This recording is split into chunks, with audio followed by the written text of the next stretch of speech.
Hello student, good morning to all of you. Welcome to my channel physics with Harish. तो student, आज का हमारा topic है motion in a plane. Clear? तो सबसे पहले नंबर पे बच्चों हम यहाँ पे एक प्लेन ड्रा कर लेते हैं। हमारा ये आ गया एक्स और वाई प्लेन। क्लियर? तो उसमें हमने यहाँ पे बताया, क्योंकि अब ऑब्जेक्ट जो है वो प्लेन में तो किसी भी साइड मूव कर सकता है। क्लियर? तो लेट अस सपोज हम कहते हैं कि भाई ऑब्जेक्ट जो है ना वो मूव कर रहा है किसी एक प्लेन पे। ठीक है, एक्स वाई प्लेन में वो एक कर्वीलिनियर पाथ के ऊपर मूव कर रहा है। तो लेट अस सपोज हम कहते हैं कि इस पॉइंट के ऊपर ऑब्जेक्ट जो है वो इस समय प्लेस्ड है ए पॉइंट के ऊपर। क्लियर? अब यहाँ से ए से वो पॉइंट बी तक गया। यहाँ तक बच्चों ये चीज़ क्लियर है? अब हमने बोला प्लेन में ऑब्जेक्ट मूव कर रहा है, तो यहाँ तक तो हमने पिछले चैप्टर में भी किया था। अगर हम इस पॉइंट से यहाँ पे एक वेक्टर ड्रा करेंगे, ओ ए वेक्टर, तो दैट इज पोजीशन वेक्टर जो रिप्रेजेंट करेगा इस पॉइंट को। क्लियर? अब यहाँ पे अगर हमें इस पॉइंट को रिप्रेजेंट करना है तो यहाँ पे हमें एक वेक्टर ड्रा करना पड़ेगा, ओ बी वेक्टर। क्लियर है? तो यहाँ से ओ से लेके ए तक का जो वेक्टर है ना, उसे हम यहाँ पे रिप्रेजेंट करते हैं R1 वेक्टर के साथ और यहाँ पे R2 वेक्टर के साथ। क्लियर? तो अब बच्चे यहाँ पे अगर ये A से लेके B तक इसने डिस्टेंस कवर किया है, तो मैंने यहाँ पे जो पाथ है ना वो आपका कर्व पाथ बना के रखा हुआ है, कर्व वाला। क्लियर? कर्वीलिनियर पाथ बना के रखा है, क्योंकि अगर हम वेक्टर का कर रहे हैं तो हम तो यहाँ पे बिल्कुल स्ट्रेट डिस्टेंस लेंगे। क्लियर है? तो ये जो आपका स्ट्रेट डिस्टेंस है ना उसे मैं मानता हूँ डेल्टा आर।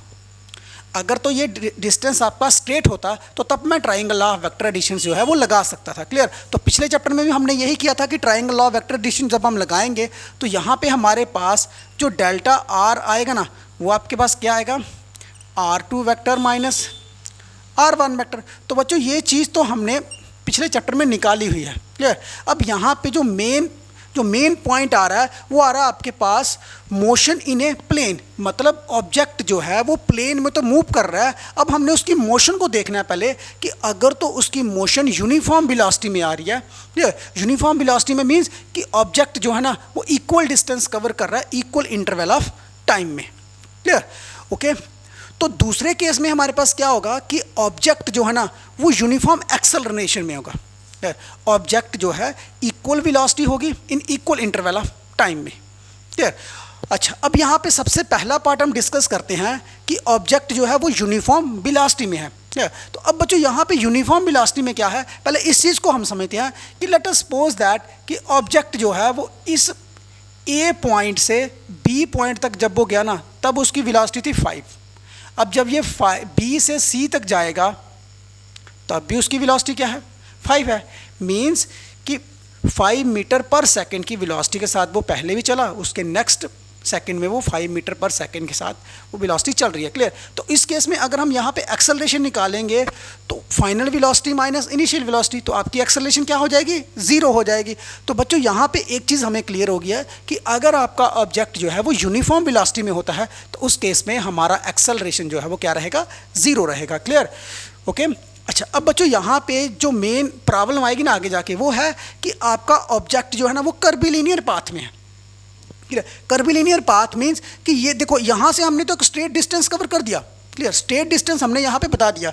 तो यहाँ पे अब आ रही है यूनिफॉर्म वेलोसिटी की बात। तो यूनिफॉर्म वेलोसिटी में क्या आ रहा है कि आपका वेलोसिटी का जो मैग्नीट्यूड है ना, खासकर इस केस में कि कर्वीलिनियर पाथ में क्या होता है कि एक पॉइंट पे अगर आपका ऑब्जेक्ट है तो उसकी वेलोसिटी जो है वो v1 वेलोसिटी आ रही है। इससे आगे पॉइंट पे बी पॉइंट पे चला जाएगा तो किसी भी एक पॉइंट के ऊपर आप टेंजेंट ड्रा करोगे, उस केस में आपके पास यहाँ पे क्या आ जाएगा, वेलोसिटी की डायरेक्शन आ जाएगी। क्लियर? तो यूनिफॉर्म वेलोसिटी में वेलोसिटी का मैग्नीट्यूड सेम रहेगा बट जो उसकी डायरेक्शन है विद रिस्पेक्ट टू टाइम वो तो चेंज होती जा रही है। क्लियर? जैसे ही आपकी वेलोसिटी चेंज आई वेलोसिटी वेक्टर भी चेंज हो जाएगा। क्लियर? तो उस केस में हम क्या करेंगे कि ना तो हम इस वाली वेलोसिटी को देखेंगे ना हम बी वाली वर्क देखूँ। अब हम देखेंगे कि यहाँ पे इन दोनों के मिला के हमारे पास यहाँ पे एवरेज वेलोसिटी की आई है। क्लियर? तो एवरेज वेलोसिटी के लिए जब हम निकालेंगे तो एवरेज वेलोसिटी को डिनोट करते हैं बी ए बी के साथ। क्लियर? अच्छा, अब बच्चों यहाँ पे क्या है कि एवरेज वेलोसिटी में जब हम देखेंगे तो यहाँ से ए से लेके बी तक का जो डिस्टेंस है ना उसे मैंने यहाँ पे निकाला हुआ डेल्टा आर। तो बच्चों यहाँ पे ये डेल्टा आर जो है वो तो एक स्ट्रेट लाइन है। क्लियर? स्ट्रेट लाइन है। तो मुझे यहाँ पे क्या करना पड़ेगा, एक ऐसा केस लेना पड़ेगा जिसमें ए से लेके तो बी तक, ये ए से लेके बी तक इतना शॉर्ट डिस्टेंस है ना, अगर ये कर्व पाथ में भी होगा तो मैं इसको as a straight line consider करूंगा। क्लियर? जैसे मान लो कि अर्थ जो है कि रिवॉल्व कर रही है अराउंड द सन, तो वो तो आपको पता इन एन एलिप्टिकल ऑर्बिट में कर रही है। तो अगर हम अर्थ को देखें एक स्मॉल टाइम के लिए देखें, तो इस एक स्मॉल डिस्टेंस के लिए देखें तो अर्थ आपको दिखेगी कि वो स्ट्रेट ही मूव कर रही है। क्लियर? तो ऐसे ही यहाँ पे हमने इसको कंसिडर किया है कि जो ए से लेके बी तक का जो डिस्टेंस है ना वो बहुत ही शॉर्ट डिस्टेंस है। क्लियर? तो उस केस में हम क्या करें, यहाँ पे हमारा कर्व वाला पाथ नहीं आएगा, एक स्ट्रेट पाथ आएगा। क्लियर? तो ये जो आपके पास एवरेज फिर वेलोसिटी होगी, एवरेज वेलोसिटी का मीनिंग क्या है कि आपके पास change in distance with respect to time. Clear? यहाँ पे मेरा डिस्टेंस जो है वो बहुत स्मॉल है, तो यहाँ पे टाइम टेकन भी क्या हो जाएगा, स्मॉल हो जाएगा। क्लियर है? तो बच्चों ये तो आपके पास आ रही है आपके पास एवरेज वेलोसिटी। यहाँ तक बच्चों ये चीज़ क्लियर है। अगर हम कहें भाई कि यहाँ से ए से लेके बी तक के दोनों के बीच की जो वेलोसिटी थी, ना हमने इसको देखा ना हमने इस वाले को देखा, हम देखेंगे मिडल की कोई एक वेलोसिटी जो एवरेज वेलोसिटी होगी। क्लियर है? ओके। अब लेट अस सपोज दैट कि अब हम यहाँ पे एक और केस कंसीडर करते हैं कि यहाँ पे एक मेरे पास पाथ है, ये ए पॉइंट है और ये आपके पास बी पॉइंट है। क्लियर? लेट अस सपोज कि ये बी पॉइंट जो है ना, अगर ये बी पॉइंट अप्रोच करे ए पॉइंट को, क्लियर, तो उस समय फिर हमने इस बी पॉइंट को नहीं देखना, ये बी पॉइंट कोइंसाइड कर जाएगा आपके पास ए पॉइंट के साथ। तो उस समय जो डायरेक्शन होगी ना वो आपके पास डायरेक्शन इस पॉइंट के ऊपर ये वाली डायरेक्शन है। क्लियर? तो ये जो वेलोसिटी होगी उसे हम क्या बोलेंगे, इंस्टेंटेनियस वेलोसिटी। इंस्टेंटेनियस वेलोसिटी का मीनिंग है कि एक फ्रैक्शन ऑफ सेकंड, एक सेकंड का भी बहुत कम टाइम कि जिसमें आपका ऑब्जेक्ट जो है ना उसने डिस्टेंस कवर किया डेल्टा आर।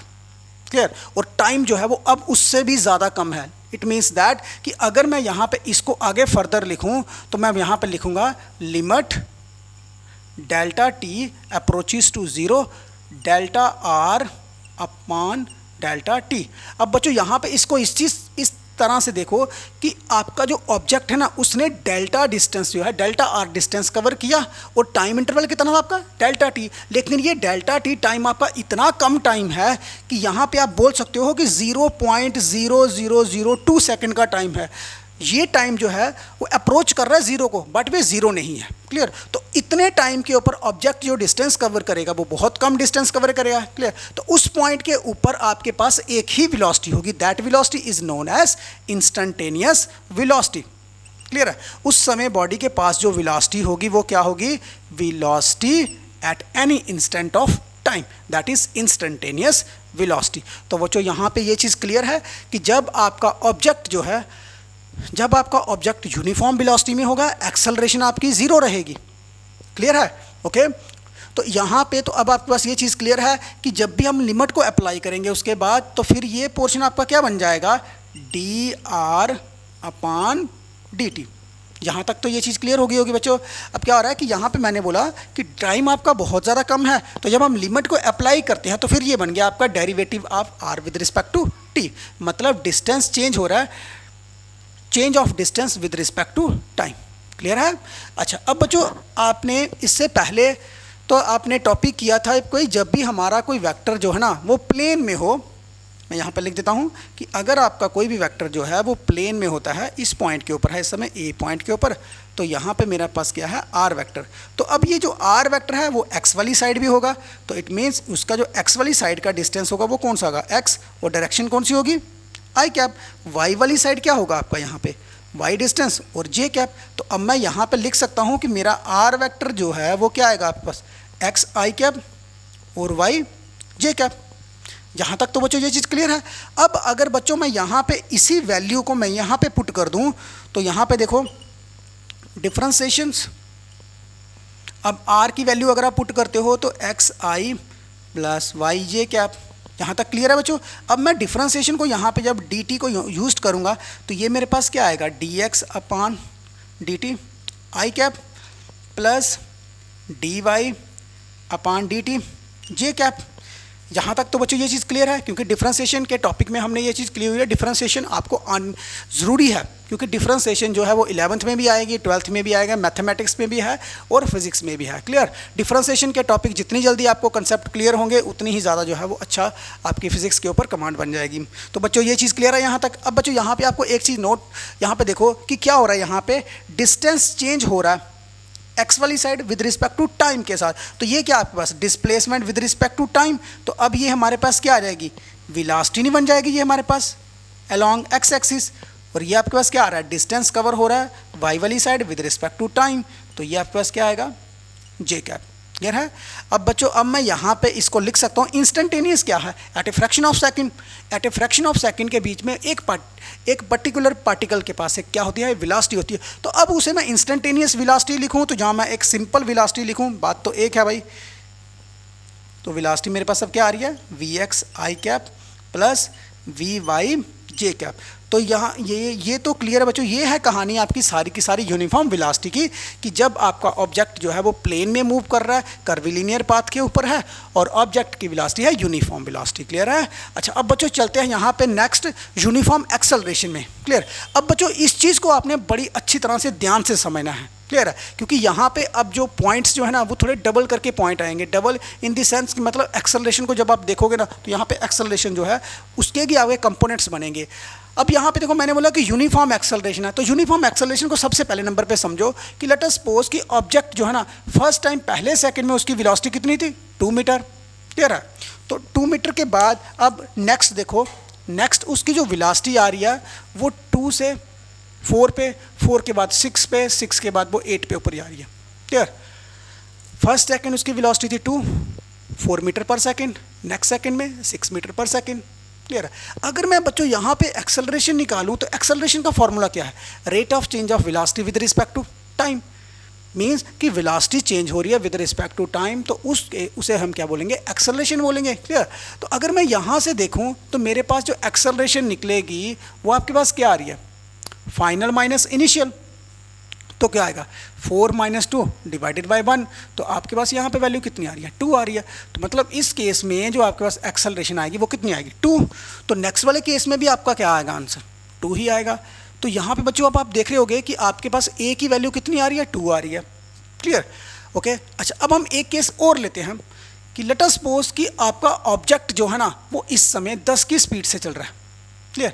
10 से स्पीड के चलने के बाद जब अगला सेकंड आया तब उसकी वेलोसिटी 8 हो गई, नेक्स्ट वाले सेकंड में उसकी वेलोसिटी 6 हो जाएगी, नेक्स्ट वाले सेकंड में उसकी वेलोसिटी 4 हो जाएगी। क्लियर।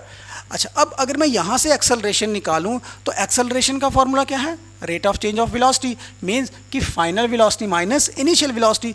तो यहाँ पे फाइनल वेलोसिटी मेरे पास क्या है, 8। जब मैं 8 में से माइनस करूँगा 10 डिवाइडेड बाय 1 तो मेरे पास आंसर क्या आ रहा है, -2। तो बच्चों यहाँ पे तो हर एक केस में आपके पास आंसर क्या आ रहा है, -2 आएगा।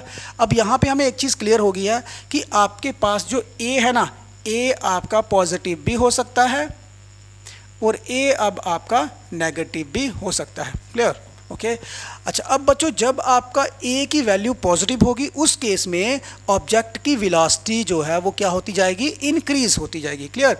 When the acceleration of a body is positive it means that its velocity is change, its velocity is increase with respect to time. तो यहाँ तक तो बच्चों ये चीज़ क्लियर है। अच्छा अब बच्चों अगर एक्सेलरेशन आपकी नेगेटिव वैल्यू आती है, यहाँ पे मैंने नेगेटिव वैल्यू आई है तो ए आपका क्या है, नेगेटिव है, तो उस केस में देखो कि यहाँ पे ऑब्जेक्ट की वेलोसिटी क्या होती जा रही है, डिक्रीज होती जा रही है। It means when the acceleration is negative, clear, when the object's velocity is decrease with respect to time, उस केस में ऑब्जेक्ट की वेलोसिटी जो है वो डिक्रीज होती जाएगी। क्लियर है। तो यहाँ पे तो आपके पास एक चीज़ क्लियर हो गया कि ए जो है वो वेलोसिटी आपकी इंक्रीज तब होगी जब आपका ए पॉजिटिव होगा, वेलोसिटी आपकी डिक्रीज कब होगी, जब आपका ए नेगेटिव हो जाएगा। जहाँ तक तो बच्चों ये चीज़ क्लियर है। अच्छा अब बच्चों हमने बोला था कि आप यहाँ पे ऑब्जेक्ट जो है वो प्लेन में मूव कर रहा है। क्लियर। तो प्लेन में तो कर्विलिनियर पाथ है। ओके। तो इस ए पॉइंट के ऊपर ऑब्जेक्ट की वेलोसिटी है v1। जब ये कुछ टाइम के बाद यहाँ पे बी पे होगा तो उस समय उसकी वेलोसिटी क्या हो जाएगी, v2। क्लियर। अब मैं यहाँ पे वेलोसिटी v1 भी नहीं ले सकता, v2 भी नहीं ले सकता। क्लियर। क्योंकि अब वेलोसिटी जो है विद रिस्पेक्ट टू टाइम क्या होती जा रही है, चेंज होती जा रही है। मैग्नीट्यूड उसका भले ही सेम रहे बट उसकी वेलोसिटी जो है वो चेंज, वेलोसिटी चेंज का मीनिंग है कि उसकी डायरेक्शन चेंज होती जा रही है। क्लियर। मैग्नीट्यूड तो सेम है उसका, वेलोसिटी वेक्टर चेंज हो रहा है उसका। क्लियर। तो उस केस में क्या होगा कि उस केस में भी हम वेलोसिटी जो है ना वो एवरेज वेलोसिटी जो है उस केस में हम लेंगे एवरेज एक्सेलरेशन। ओके।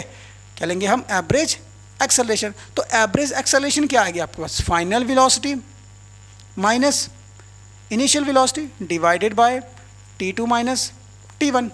इस टाइम यहाँ पे आपका टाइम कितना था, t1, वेलोसिटी v1 थी। इस समय वेलोसिटी आपकी t2 है, सॉरी v2 है, तो उस समय टाइम क्या है।